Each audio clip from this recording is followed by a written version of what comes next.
ఏడవ మంత్రం చెప్పుకుంటున్నారు స్వామి. ఏడవ మంత్రంలో ఆ తురీయ అవస్థ యొక్క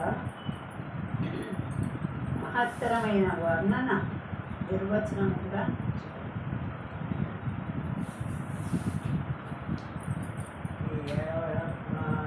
దీంట్లో ఏడవ మంత్రంలో తురీయ అవస్థ, ఈ జాగ్రత్త స్వప్నం సుశుద్ధి అందరూ అనుభవిస్తుంటారు. తురీయ అవస్థ జ్ఞానులు ఒకరి అనుభవించేది.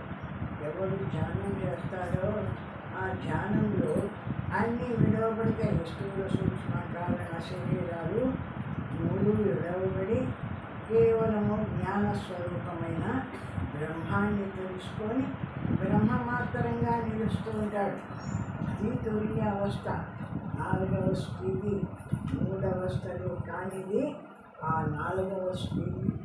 ఆ స్థితిలో నిలబడతాడు జ్ఞాని అయినటువంటి వాడు.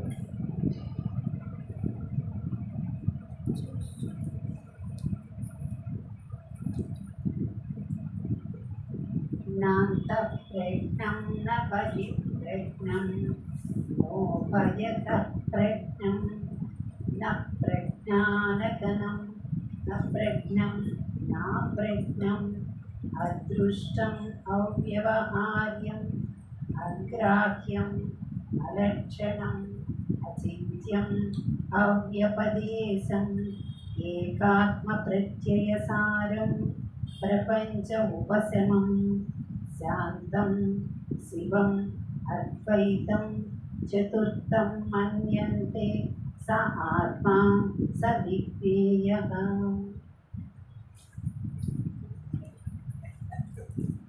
లక్షణాలు ఈ మూడవస్థల కంటే నాలుగవ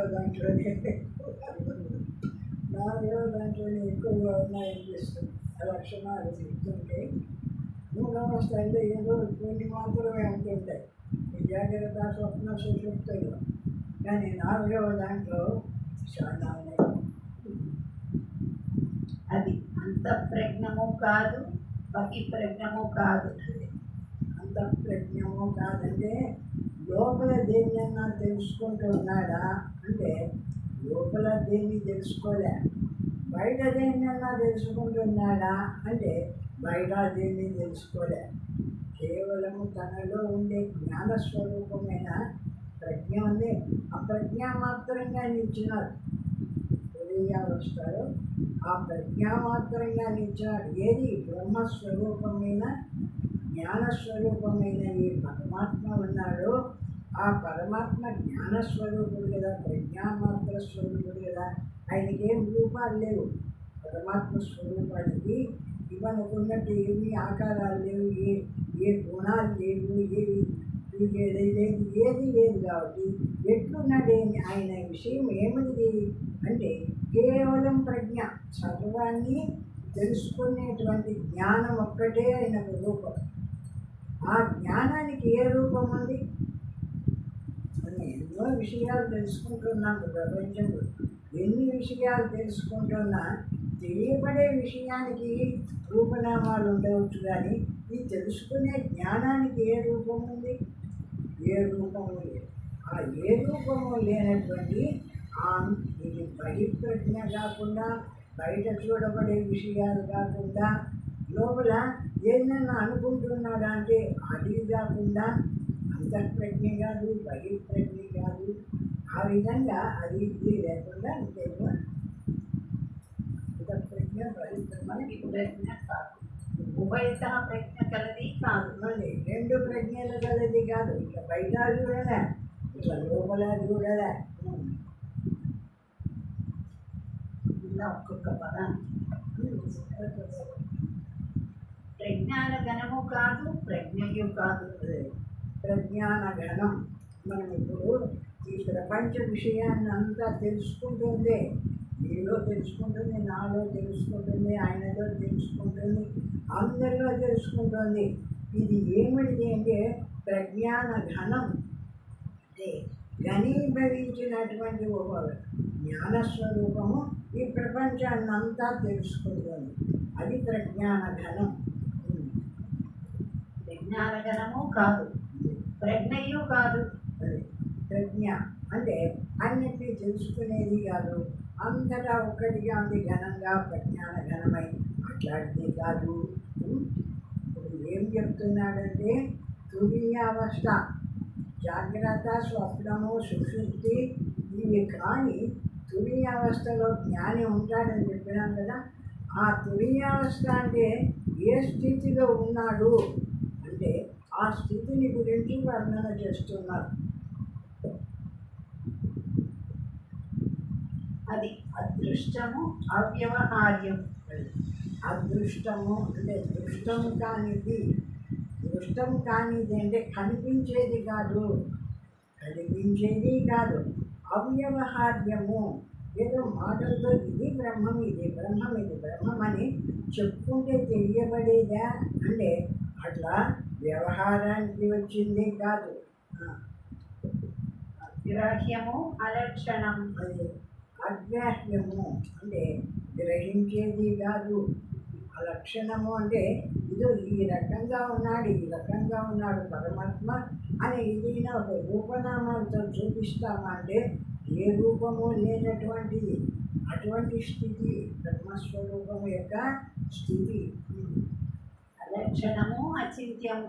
అది అచింత్యము అంటే అన్ని విషయాలు చింతన చేస్తాం కదా, ఆ విధంగా ఆ బ్రహ్మస్వరూపాన్ని కూడా ఏదైనా చింతన చేయడానికి వీలవుతుంది అంటే అచింత్యము, చింతన చేయడానికి వీలైనటువంటిది అటువంటిది ఆ జ్ఞానస్వరూపం.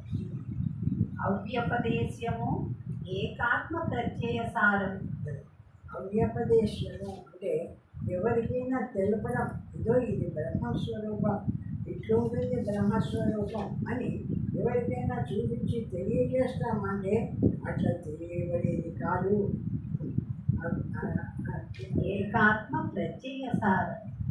ఒకటే జ్ఞానస్వరూపమై సర్వం వ్యాపకంగా ఒకరిలో ఒకటి ఒక లేకుండా అంతటా ఏకరూపమై జ్ఞానస్వరూపమై ఆ పరమాత్మ స్వరూపము ప్రకాశిస్తుంది. ప్రపంచ ఉపశమం. అక్కడ ఆ బ్రహ్మస్వరూపం దగ్గరికి ఎవరైనా బ్రహ్మమాత్రంగా నిలబడినప్పుడు వానికి ప్రపంచం కనిపిస్తుంది అంటే ఇంకా ప్రపంచం కనిపించలేదు లేదు. కాబట్టి ప్రపంచం అంతా ఉపశమించిన చోటు, ఈ కనబడే ప్రపంచం అంతా ఎక్కడ తెలియబడకుండా పోయిందో ఆ స్థితి పరమాత్మ స్థితి. శాంతము, శివం. అది శాంతము అంటే ఏ విషయాలు అది లేక ఇది లేకపోయి ఇది ఇట్లా అది ఎట్లా అని విషయం ఏదైనా ఉందంటే ఏ విషయము లేనిది శివము ఆనంద స్వరూపమైనది. ఎట్లుంది బ్రహ్మస్థితి అంటే ఆనందంగా ఉంది, ఏ విషయం లేదు కాబట్టి శుద్ధంగా ఆనందంగా ఉండేటువంటి బ్రహ్మస్వరూపం అట్లా ఉంది. అద్వైతము. రెండవది లేనటువంటిది. ఈ ప్రపంచంలో అది వేరు, ఇది వేరు, ఇది వేరు అని ఒకదానికంటే ఒకటి వేరువేరుగా ఉన్నాయి. వాటిని అన్నింటినీ వేరువేరుగా ఉన్న వాటిని చూపించవచ్చు. ఇది అద్వైతము. ద్వైతం కాదు, ఒక్కటిగా ఉన్న స్థితి, వేరువేరుగా ఉండే స్థితులు కాదు. ఇప్పుడు మీ స్థితి ఇది ఒక్కటిగా ఉండేటువంటి అద్వైత స్థితి, ఆ బ్రహ్మస్వరూపము అంటే అది చతుర్థ భాగము, అది ఏ ఆత్మ, దీనిని తెలుసుకున్నవారు. అదే చతుర్థ భాగము అంటే అందరూ అనుభవిస్తారు జాగ్రత్త, స్వప్న, సుషుప్తులు. కానీ తురీయమైనటువంటిది నాలుగవ స్థితి అనేది అది ఇంత విషయాన్ని, ఇంతటి జ్ఞానస్వరూపాన్ని ఇన్ని విధాల నుంచి విభాగం చేసి ఏ జ్ఞానం ఉందో జ్ఞానమాత్రంగా నిలుస్తున్నాడే అది నాలుగవ స్థితి, అది పరమాత్మ స్థితి, తురీయావస్థ అంటే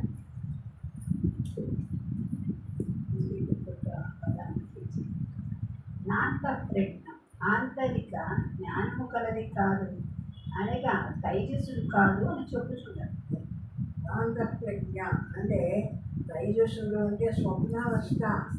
స్వప్నావస్థ బయట ఉండే వస్తువులు లేవు, నేను ఏదైనా ఒక వస్తువుని గురించి నేను లోపల అనుకుంటున్నానంటే ఇది ఏదో మనస్సు ఏ ప్రపంచ విషయాన్ని తెచ్చిపెడుతుంటే దాన్ని చూస్తూ ఉన్నా. అది అంతఃప్రజ్ఞ. ఆ విధంగా ఉండేటువంటిది స్వప్నావస్థ. నా బహి ప్రజ్ఞ బాహ్య జ్ఞానము కలది కాదు. అంటే ఇట్లా ఉంది అట్లా ఉంది అని ఈ చూడబడేటువంటి ప్రపంచాన్ని అంతా చూపించి ఈ విధంగా ఉంది ఈ విధంగా ఉంది అని చెప్తామంటే ఈ ప్రపంచానికి ఉన్న రూపం ఏది దానికి లేదు. ఆ జ్ఞానస్వరూపమైన ఆ పరబ్రహ్మస్వరూపానికి.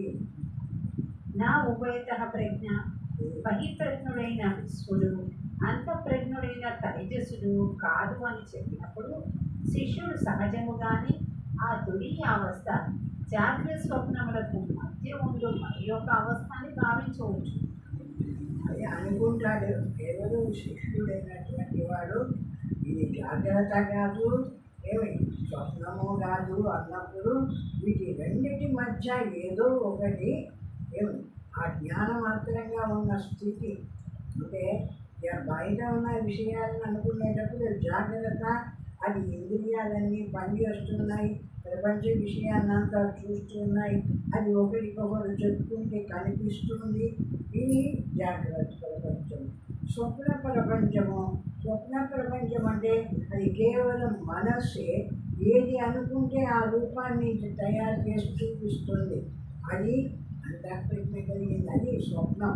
అది కాదు, అటు జాగ్రత్త కాదు, అటు ఆ స్వప్నము కాదు. ఈ రెండింటికంటే వేరుగా ఉండేటువంటిది ఆ జ్ఞాన స్వరూపమైన పరమాత్మ. జాగ్రత్త స్వప్నము రెండును కానీ అవస్థను మనం అందరము తరచూ అనుభవించుతూనే ఉండము. మధ్యాహ్న భోజనం అవగానే మనం కొద్ది కాలము ఇట్టి అవస్థనే అనుభవిస్తాం. జాగ్రత్త స్వప్నము కాని సమయం ఉంటుంది, దాన్ని మనము అందరము అనుభవిస్తూనే ఉంటాము. ఎట్లా అనుభవిస్తున్నాం అంటే మధ్యాహ్నం భోజనం అయిన తర్వాత కాసేపు ఇటు ప్రపంచం మీదకి ప్రపంచ విషయాలు కావట్లేదు. పూర్తి పోని నిద్రలోకి పోయినామా అంటే నిద్రలోకి పోలే. అటు నిద్రలోకి పోకుండా ఇటు ప్రపంచంలోకి కాకుండా మధ్యలో నిలిచి ఉంది కొంతసేపు ఆ మధ్య స్థితి. ఆ విధంగా కొంతసేపు అనుభవింపబడుతుంది. కాబట్టి దాన్ని గుర్తించగల ఈ అవస్థలన్నీ జరిగిపోతున్నాయి మనలో. జరిగిపోతుంటే వాటిని అనుభవిస్తూనే ఉన్నాం. కానీ ఇది ఫలానా అని మనము దేన్ని గుర్తించడం లేదు. మనం గుర్తించడం లేదు కాబట్టి అనుభవిస్తున్నాం, పోతున్నాయి. అంతేకాని మనము దాన్ని గమనించడం లేదు. ఇది ఫలానా అని మనము సిద్ధాంతం చేసుకోలేకుండా ఉన్నాం. నా ప్రజ్ఞ మన పదముచే శుద్ధి చెప్పుచున్నది. మరియు చేతనం అనగానే దానికి వ్యతిరేకమైనది అచేతనము ఉండవలసి వచ్చును. చేతనము అచేతనం అవి రెండు ఉండవలసి వచ్చును. ఈ తురియము చేతనాచేతనములన్నింటినీ ప్రకాశింపచేయనదే ఉన్నది. చేతనము అంటే కదిలేటువంటి, అచేతనము అంటే కదలనటువంటి. ఈ కదిలే వాటిని కదలనటువంటి దాన్ని రెండింటినీ ప్రకాశింపజేసేటువంటిది ఆ తురీయ స్థితి. అంటే ఇది ఉంది జ్ఞానమేమో, జ్ఞానస్వరూపం ఉంది. ఏమి నిద్రలోకి పోలే, అజ్ఞానంలోకి పోలే, పరమాత్మ స్థితిలో ఉన్నాడు. అయితే అది ఈ ప్రపంచానికి సంబంధించిన ఈ స్థితులన్నీనా ఈ జాగ్రత్త అవస్థలో ఏ విధంగా ప్రకాశిస్తుంది మనలో ఉండేటువంటి జ్ఞానస్వరూపము, స్వప్నావస్థలో ఏ విధంగా ప్రకాశిస్తుంది, అవి గాఢ సుషుప్తులకు పోతే ఏ విధంగా ఉంది. ఇటువంటివి మూడు కానటువంటి నాలుగవది తురీయమైనటువంటి ఆ బ్రహ్మీ స్థితి. అదృష్టం కంటికి కనబడనిది అనగా కన్నులకు మాత్రం ప్రత్యక్షము కానిది అని కాక మిగిలిన జ్ఞానేంద్రియంలో కూడా గోచరము కానటువంటిది. కళ్ళకు కనపడదు. పోని మనం చెవులతో విని కొన్ని సిద్ధాంతాలు చేస్తాం. వాసన చూసి కొన్ని సిద్ధాంతాలు చేస్తాం. ఆ విధంగా ఇతర విషయాలతో అయినా ఇది ఇట్లుంటుంది, ఏదో ఇది వాసన వస్తూ ఉంటుందనో, ఈ విధంగా శబ్దం ఉంటుందనో, ఏ ఏ ఇంద్రియాలతో అయినా ఒక్కొక్క ఇంద్రియము ఒక్కొక్క పని చేస్తుంది కదా. మనలో పంచ జ్ఞానేంద్రియాలు 5 విధాలుగా పనిచేస్తున్నాయి కదా, 5 విధాలుగా విషయాన్ని గ్రహిస్తున్నాయి కదా. ఈ 5 విషయాలు గ్రహించినటువంటిది, ఈ 5 విషయాలకు అందనటువంటిది జ్ఞానస్వరూపమైన పరమాత్మ. ఆ విధంగా ఉంది. ఇవన్నీ 5 విషయాల చేత అందుతూ ఉంటాయి. కానీ ఇది ఏమీ లేనటువంటిది శుద్ధ జ్ఞానస్వరూపమైన పరమాత్మ. అవ్యవహార్యం, వ్యావహారిక సంబంధమే లేనిది. ఇది అవ్యవహార్యము. వ్యవహారంతో ఏమైనా ఆ మాట ఈ మాట అందరూ మాట్లాడుతున్నట్టు ఆ వ్యవహారానికి సంబంధించిందా? అది కాదు. సమస్త వ్యవహారములు ఆ ఆత్మ ఎందే జరుగుతున్నాయి. సమస్తం అంటే జ్ఞానస్వరూపం కదా, చైతన్య స్వరూపం కదా. ఆ జ్ఞానస్వరూపము, ఆ చైతన్య స్వరూపం లేకపోతే ఈ ప్రపంచ వ్యవహారం అంతా ఎట్లా జరుగుతుంది? ఈ వ్యవహారం అంతా జరుగుతుంది అంటే ఎక్కడ జరుగుతుంది? ఆ జ్ఞానస్వరూపం అనే అన్నీ తెలుసుకుంటూ ఉన్న జ్ఞానం ఉండబట్టే మన వ్యవహారం అంతా కూడా జరుగుతుంది. ఉదాహరణకు ఆకాశములకు దేనితోనూ సంబంధము లేదు, కానీ అన్ని సంబంధ వ్యవహారములు ఆ ఆకాశమునందే జరుగుతాయి. అది దేన్ని అంటుకోదు. ఆకాశం ఆకాశం దేన్ని అంటుకోకపోయినా అన్నీ ఆకాశంలోనే ఉన్నాయి. అది అంటుకోదు, కానీ అన్ని చెట్లు చేమలు ఇండ్లు వాటిల్లో మనుషులు మొత్తం అన్నీ ఆకాశంలోనే ఉన్నాయి. ఆకాశంకి పైది కాదు, ఈ చుట్టూ ఉన్న అవకాశ స్థితి. ఈ అవకాశంలోనే సర్వము ఉన్నాయి, కానీ దేన్ని అంటుకోకుండా ఉంది ఆ అవకాశము.